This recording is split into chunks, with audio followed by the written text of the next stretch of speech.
Hey everybody, what is going on? I am Maximus Rex and this is Big Baby Reviews. So today is Dale Keown Day. Once again, we're looking at PITT, issue number 3, cover dated February 1994. Dale Keown's offering for Image Comics in the early 90s. As a kid originally, had gotten at least up to this issue. I think I stopped around issue 4 or 5. Kind of dropped off of comics in general with this when I was around 13 or 14. And with PITT, one of the problems with PITT is I love the artwork. Always thought the artwork was great. Obviously, stellar stuff. But the release schedule was so sporadic that it was easy to kind of forget about and not get so excited about for the next issue because it would take months and months and months to come out. So yeah, the deadline issues there kind of hurt the title. It's been said that, maybe Dale Keown would have made a lot more coin had he, starting with PITT number 1, been, almost or pretty much monthly for those 2 years year and a half, 2 years where the comics bubble of the early 90s was still kind of very inflated, and just like the other Image Comics founders, probably would have built up a bit more of a fortune on these issues. Once the bubble popped, obviously he was not selling nearly as many issues as maybe PITT number 1 or 2, because of that late schedule, right? So this is 1994. I think by now the bubble is close to or has about popped probably.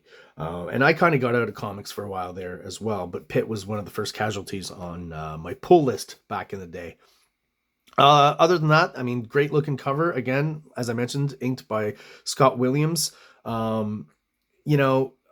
Especially down here, maybe in the foreground, what's closer to us, I do find that it tends to give us kind of a bit of that Jim Lee aesthetic on top of Dale Keown, which I don't like quite as much. These more angular kind of lines. I think that kind of inking also tends to flatten the art, and if there's one thing I will not accuse Dale Keown of is lacking volume in the figures and the anatomy and stuff that he creates. He's definitely very skilled in that, so that's kind of a minus. Not that it's a horrible job, but I do prefer Dale Keown for sure. And another example of maybe where Scott Williams inking I find is lacking a little bit is in the depiction of Timmy's face up here. If you really look up close, he looks kind of goofy, and I feel like that's not what was probably laid down in the original pencils. Maybe it's, just a bit of a shift between what Dale Keown laid down and what the inker did, and it just looks kind of odd, and he looks kind of goofy. Another thing I want to mention is, while I was doing the Incredible Hulk reviews, I always would mention that there seemed to be very often a cropping issue on the cover, right? Where, part of the title got cut off and stuff. And I was like, is this a Marvel production issue? Well, it's happening again here with Dale Keown once again, right? He being the common denominator between the PITT covers and the Incredible Hulk covers, Marvel Image being two completely different companies, and we're getting those issues again. So you see top parts of the PITT logo here being cut off, the Image eye being cut off a little bit, and again, the very fact, the original artwork, I guarantee you, does not end here. This plume of purple smoke for sure is within the frame. You can tell by the signature here, it just barely got in there. Keown, and it's funny because this came out in 94 and this was drawn in 90. Okay, that it's hard to tell. It could be a 2 or a 3. So if it's a 93, I guess that would make sense. But I think that's a 2. I'm not quite sure. Anyways, the important detail, or not so important detail, but pertaining to cropping, is the fact that the Keown here on the side, part of his design just gets cut off a little bit. I doubt any artist signing his work would want that to happen. Williams, as well, his signature is in a little box, and the box does get cut off just quite just off on the side here. So yeah, the same cropping issues that we had on Incredible Hulk appearing now on PITT at Image Comics. So I'm wondering if this is how a problem with Dale Keown, how he's formatting his stuff, or how he's sending it into the publisher. I'm not quite sure, but kind of an odd detail that I noticed. Anyways, pretty cool looking cover overall. Again, great image from Dale Keown. And let's have a look inside, see what's going on there. All right, created by Dale Keown, story pencils, Dale Keown, story dialogue, Brian Houghton, inks, Joe Rubenstein. We're going to talk more about him. Colors, Joe Chiodo, lettering, Chris Eliopoulos, color separations, Elioptics, la da da da. All right, so also just down here, additional thanks to Tom Christopher, Mike Witherby, Mark Morales, Wendy Fouts, and Paige King. I know for sure Tom Christopher and Mark Morales are artists who've done comics, so did they do some sort of ink assist or something, or helping out? I'm not quite sure, but they are being thanked there, so I gotta assume it's something like that. There's a backup story by Jim Somerville and lettering by Dave Cooper. Backup misspelt here, just a scene, okay. Story-wise, I just want to point something out, kind of a trope, I guess. You could say Dale Keown, maybe not the most gifted writer, but I do think Pitt overall, the storyline, it kind of meanders a little bit in the beginning, but eventually there is a fairly solid story there. I would definitely say that Pitt overall, the series, probably has a more solid narrative than a lot of the team books from Image, like the Mark Silvestri studio stuff, the Jim Lee stuff, and the Rob Liefeld stuff. I think it seems like all the Image guys who stuck to a single character did at least have a stronger kind of narrative hold in their series than those guys do in the team books, right? Where you really got spread out, too many characters, none of them are well defined, right? At least, with a single character, I do think overall we have a pretty well defined idea of who Pitt is, who Spawn is, who Savage Dragon is, right? But again, this trope that he seems to be using, and I kind of noticed it in this issue, and I'm going to point it out now.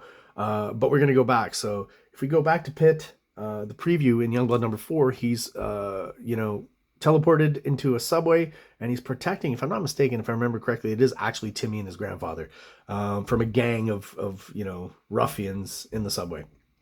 Issue 1 starts off, he's walking naked through the city and has to fight off a bunch of bikers, right? So another gang takes their clothes, right? Terminator style. Issue 2, last review, he encounters a gang of bank robbers. So we're up to 3 gangs.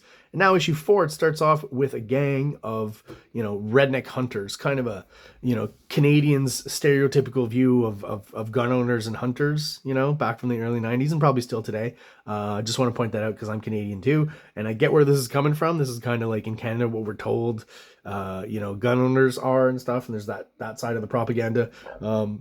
Not going to touch that issue too much, but, I totally understand gun rights, hunting and stuff, all these hunters who hunt to subsistence hunting, right? They kill a deer, they eat it. I have no problem with that. I think more people should do that maybe instead of going to the grocery store, right? And we could cut down on a little bit of the industrial farming and hunt directly what we eat. I think that's, not a bad idea, actually. And probably a lot less wasteful, because generally what I can tell from hunters is, you kill one animal, you've pretty much got meat maybe for the year, for your whole family and stuff. So that seems like, as long as most of the animals being used, kind of the Aboriginal view of things, right? Use all parts of the animals, what they used to do for tools and meat and clothing and stuff, in the most respectful way possible is basically, I guess, how I would put it. But anyways, yeah, so the storyline here is obviously these evil hunter guys, this gang, right? Going after Bambi. And then I do want to mention this great depiction of a dog here. Why? Because specifically, if you look at it, I'm not a particularly, super knowledgeable person about dogs and canine breeds and all that, but clearly this to me is a pit bull, right? And it's apparent, in the proportions of the dog and the way the face is compared to other dogs, the kind of big, obviously jaws and the short nose and snout of a pit bull. And just goes to show how awesome Dale Keown is, and probably using reference, but really the integration of how he's using it within the context of the comic and the storytelling and stuff is just top notch. I mean, he's a great illustrator, great artist, right? That's basically what I'm trying to say. And in something as simple as depicting a dog, he's killing it. So here we get some cool kind of very 90s Image silhouette shots with, even though we get big dark spaces, we get a lot of hatching. And let's pay attention to, the inking on this page here, right? And then very nice, he gives us a Kirby kind of double page splash here. Looks awesome, right? Very kind of an Image shot. I will say this issue is kind of, compared to others, short on backgrounds. They're in the forest here, which, there are some backgrounds, some great trees, really well drawn. And these, again, probably from reference and stuff, he's doing a really good job there. Trees, though, much faster and easier to draw in a background than, buildings and cars and city scenes, right? So not that I'm saying he's cheaping out, because this is where the story's happening. I'm just saying in this issue, it's a little convenient and probably helps him move the art along without having to spend too much time on the backgrounds, right? And then he can give us these super impressive double page splash, like super rendered shots of Pitt.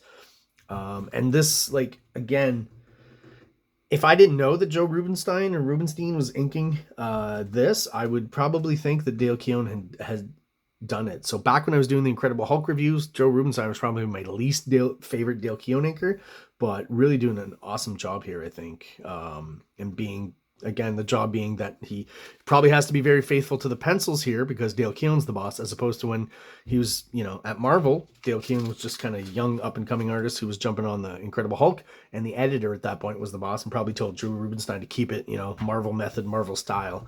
And that's why those early Incredible Hulk issues do very much look like your run of the mill overall 80s comic with tinges of little bits of greatness that you could tell that Dale Keown, was going to surprise us a bit later with stuff like this. Gotta say, I've always loved the way he does the veins on PITT, and so did Rob Liefeld, and so did Stephen Platt, because they used a lot of that from Dale Keown. Again, a lot of this inking, I've probably mentioned it before, but this type of inking and hatching on the arm and the pectoral muscles and stuff is definitely what Stephen Platt was mimicking at first when he was working on Moon Knight, and then on those Image Comics Prophet and whatever.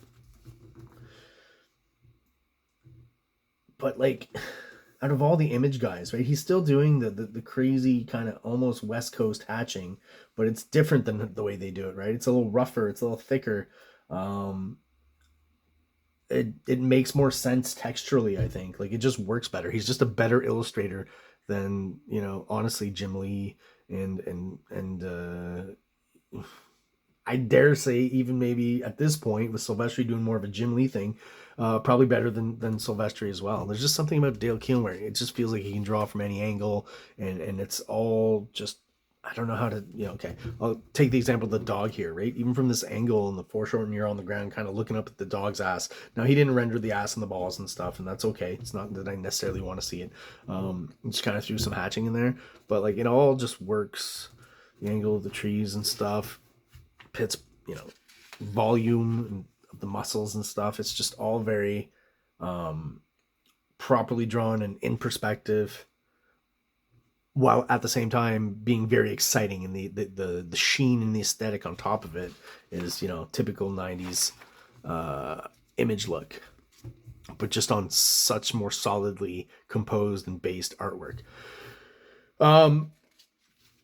Great kind of 2-page spread, bringing us back to B story with, I think her name is Bobby Chase, kind of the police officer who encounters some of the PITT baddies in the subway. Reminding everyone, this is a good example, and just cheeky enough and covered up in the right places for a kid's comic, I think, of showing you how well Dale Keown draws the ladies, right? Really good job here. A little bit of weird kind of maybe too much hatching on this close-up here. But it almost kind of harkens back to the Dragon Ring days when Dale Keown was there and he was doing a little bit more of this, maybe. That's all I could say about that, really. I take back what I was saying about backgrounds, because in this scene, he does do the kind of McFarlane, right? I don't want to say that because he gives you 2 establishing shots, right? Which are pretty quick to get through, but I mean, this is really good.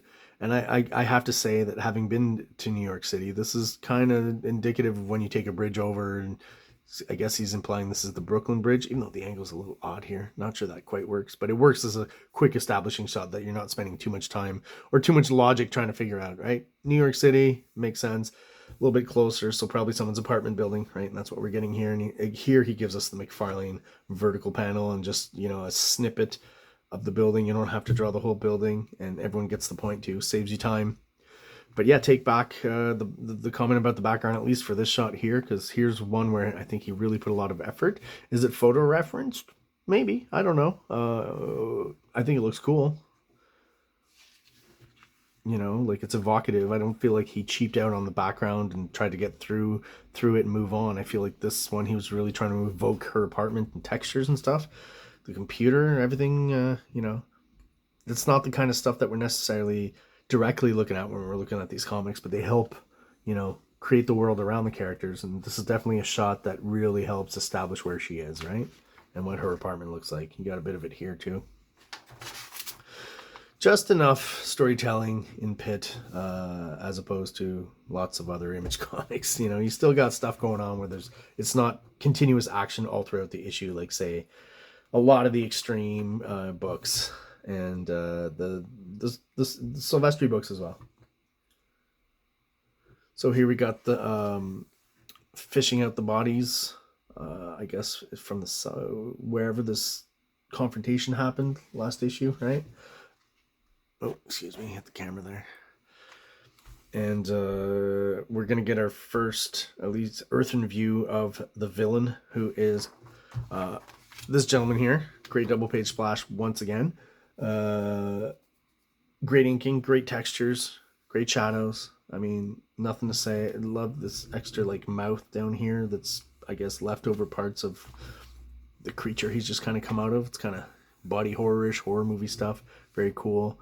Now, I made a mistake in talking about this character a few issues ago. I thought his name was Voivod. It's not. The band is named Voivod, but his name is Zoivod, which I have to think, you know, the idea came from Voivod still, but maybe changed just a letter or two to avoid those trademark copyright infringement issues. That's what I feel is going on here. Getting more of the Keon spittle between the teeth, right? We got it here too. Always think that looks cool on his monstrous characters, right? It works really well. Similar to how he was depicted coming out of the anus in issue 1, I think.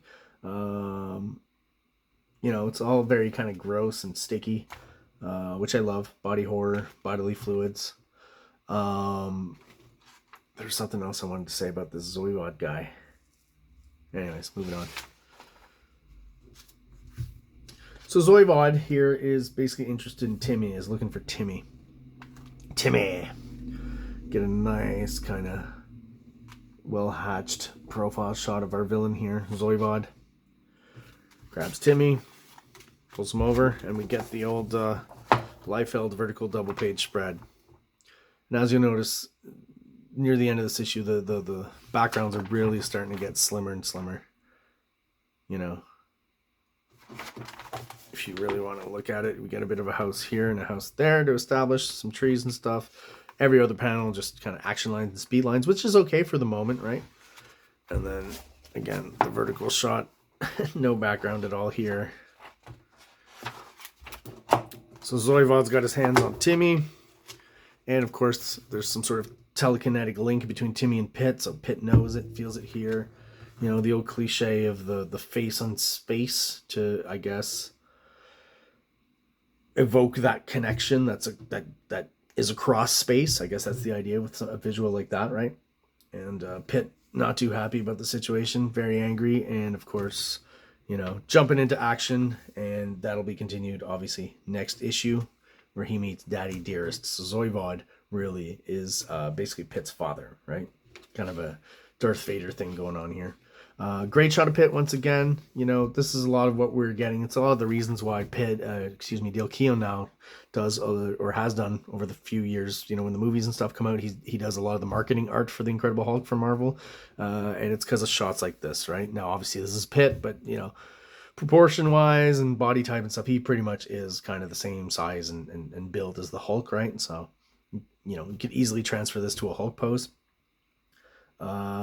And another thing I want to mention before we close off, because this issue here, I noticed as I was looking through it before the review that it felt a little short, right? So I went back and counted, and this issue is 19 pages. So the standard generally for mainstream comics was 22 pages. I think now it's maybe 24, maybe that's changed a bit, but usually I'll go with 22, right? So, you know, I was like, oh, he's kind of starting to cheap out, or, you know, he's not planning his books out properly or whatever it is. And because it's Image, I can't fault them if they want to do 20 pages instead of 22, or if the story ends at 20 pages and that's all they got, and they don't necessarily want to add 2 pages anywhere to just stretch out the story. I can totally understand that. Not a problem. But in this case, I was like, oh, well, he's kind of cheaping out on 3 pages there, same price as usual. But there is a backup story, right, apparently, so we'll have a look at that too. Thing is, I went back and I was curious about issue number 2. I'm like, did this start actually in issue number 2 where he starts pulling back on pages? And I was happily surprised to find out that issue 2 has 28 pages. So if you add these together and you average it out, I think it comes out to, like, you know, over 2 issues, you get 3 extra pages. So I'll be kind of monitoring that and looking at next issue, see how many pages there are. But overall, I was feeling kind of in a weird way gypped real quick with this issue, and then having checked out issue number 2, that's pretty much balanced out the scales for that. Letter rip. And here we have the backup story. I kind of remember this from back in the day and not being that interested in it, to be honest. But the art is actually not bad from what I can tell already from just these few pages here. I'm wondering, you know, the letters, I guess Joe Scioto colored these pages as well. I'm gonna have to assume. Yeah, there's something in it to where it kind of harkens back. I have to assume maybe he knows this artist from his days back at Aircell or Dragon Ring or something. They're friends. Because there's something a little bit kind of familiar-ish when it comes to Dale Keown, but also different, right? Not quite as dynamic, maybe. I don't know how to describe it. I remember thinking this kind of sequence was cool here, where he's, you know, getting shot and just kind of dies, right? So it's kind of a heavy metal vibe kind of story. Not bad. I always thought this was pretty funny because, you know, this shot of Pitt with the hair just covering up the face, so no complicated bits to draw. Oh man, were we jazzed for this. Miller McFarlane. Can you believe, like, the price on this book? Today, they would be selling that for, I gotta believe, like at least 10 bucks, 12 bucks, maybe even like 15. Be milking it. That's a pretty decent price even back then. The Prophet series is going to be starting up. Dan Panosian. I don't know if you've seen any of his art recently. Not that he was bad back then. I think this is a pretty good illustration here for 90s kind of wannabe image art.